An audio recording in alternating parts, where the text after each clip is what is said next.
Price the Lord. ஆண்டவராகிய இயேசு கிறிஸ்துவின் நாமத்திலே உங்களை அன்போடு வாழ்த்துகிறேன். இந்த காலை வேளையிலே கர்த்தருடைய சமூகத்திலே நாம் வந்து அவரை துதிக்கும்படி ஆண்டவர் பாராட்டின கிருபைக்காய் நாம் ஆண்டவருக்கு நன்றி செலுத்துவோம். இந்த நாளிலே கர்த்தருடைய வார்த்தை 1 தீமோத்தேயுவின் புத்தகம் 6ஆம் அதிகாரம் அதனுடைய 6ஆம் வசனம் இப்படி சொல்லுகிறது: போதும் என்கிற மனதுடனே கூடிய தேவ பக்தியே மிகுந்த ஆதாயம். மிகுந்த ஆதாயம்.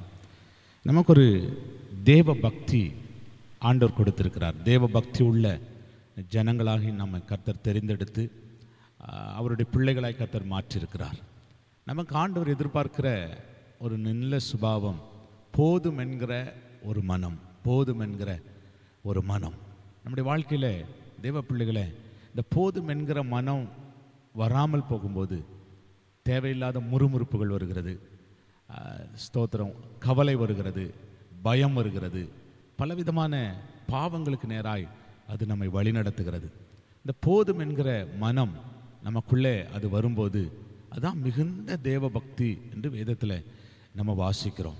நமக்கு ஆண்டவர் கொடுத்த இந்த வேலை, நல்ல வேலை, அதுக்காக நம்ம ஆண்டவருக்கு நன்றி செலுத்துவோம். ஆண்டவர் கொடுத்த குடும்பத்துக்காக நன்றி செலுத்துவோம். ஆண்டவர் கொடுத்த சுகத்துக்காக நன்றி செலுத்துவோம். ஆண்டவர் கொடுத்த நல்ல வருமானங்களுக்காக ஸ்தோத்திரம் பண்ணுவோம். ஆண்டவர் கொடுத்த நல்ல வாழ்க்கைக்காக நம்ம ஆண்டவருக்கு நன்றி செலுத்துவோம். நம்முடைய வாழ்க்கையில் இந்த போதும் என்கிற அந்த மனம் வரணும். அந்த போதும் என்கிற மனம் வரும்போது ஸ்தோத்திரம், கர்த்தர் அதை தேவ பக்தியாய் பார்க்கிறது மட்டுமல்லாமல் கர்த்தர் நம்மை விசேஷித்த கிருபையினாலே நம்மை ஆசீர்வதிக்கிறார். அந்த போதும் என்கிற மனம் நமக்கு வரும்போது நமக்கு என்ன வரும் அப்படின்னா, கர்த்தரை துதிக்கிற துதி வரும், கர்த்தரை ஆராதிக்கிற அந்த நன்றி உள்ள இருதயம் வரும், கர்த்தருக்கு நன்றி செலுத்துகிற அப்படிப்பட்ட ஒரு மனப்பான்மை வரும்.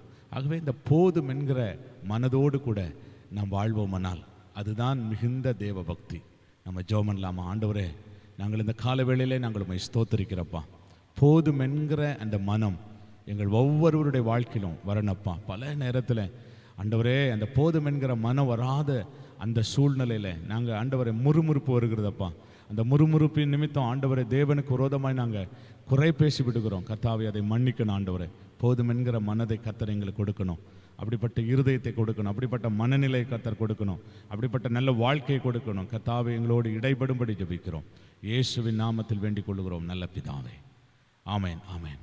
Price the Lord. God bless you. அப்படியே ஆண்டவர் உங்களை ஆசீர்வதிப்பார். ஆமேன்.